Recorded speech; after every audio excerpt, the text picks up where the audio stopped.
Bonjour, on se retrouve dans ce nouveau module vidéo. Pour compléter et terminer vraiment ce module, il y a quand même quelques points à respecter principalement, donc que je vais remettre. Donc c'est présenter des comptes à l'équilibre chaque mois. Ça c'est très important. Le profil bancaire, au final, il n'est pas si compliqué que ça parce qu'on utilise seulement les 3 derniers mois. Le banquier utilise les 3 derniers mois.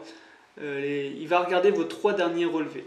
Donc si vous mettez en place maintenant tout ce que je viens de vous dire, dans 3 mois, le banquier il ne verra que du feu sur vos anciennes mauvaises pratiques. Alors sauf si bien sûr c'est votre banque d'origine, là ils auront l'historique, mais il ne vous faut que 3 mois pour être clean vis-à-vis de la banque et présenter un dossier beaucoup plus solide. Donc ça passe par être à l'équilibre chaque mois. Hein. Forcément, vous l'avez compris, il faut montrer à la banque que vous savez gérer votre argent. Ensuite, ça sera les 3 mois d'épargne de sécurité. Moi, je vous ai même parlé de 3 à 6 mois d'épargne de sécurité. Ça, c'est obligatoire. Hein. Épargne de sécurité, épargne de précaution, c'est la même chose. Ça va vous permettre de anticiper les coups durs de la vie et vous laisser le temps de vous retourner. Hein. On n'est jamais à l'abri d'une mauvaise nouvelle, malheureusement.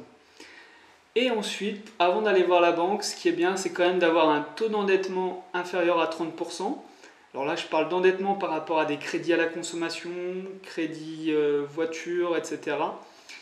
Je ne parle pas de taux d'endettement si vous avez déjà fait des investissements. Hein. J'en reparlerai plus tard, mais en tant qu'investisseur, le taux d'endettement n'est pas du tout calculé de la même manière.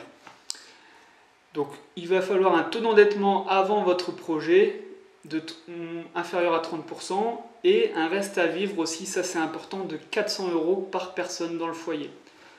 La banque va regarder aussi le reste à vivre parce que le taux d'endettement ne dit pas tout. Si vous êtes endetté à 50% mais que vous avez encore 5000 € tous les mois pour vivre, eh ben, vous êtes plutôt en bonne situation. Alors que s'il vous reste 300 € pour vivre et que vous êtes endetté à 10%, eh ben, c'est pas du tout une bonne situation parce que vous n'avez pas assez d'argent pour vivre au quotidien. Donc par personne, si vous avez des enfants, il faut compter aussi 400 € par personne dans le foyer. Donc pour faire diminuer votre taux d'endettement, il va falloir rembourser vos crédits à la consommation en priorité.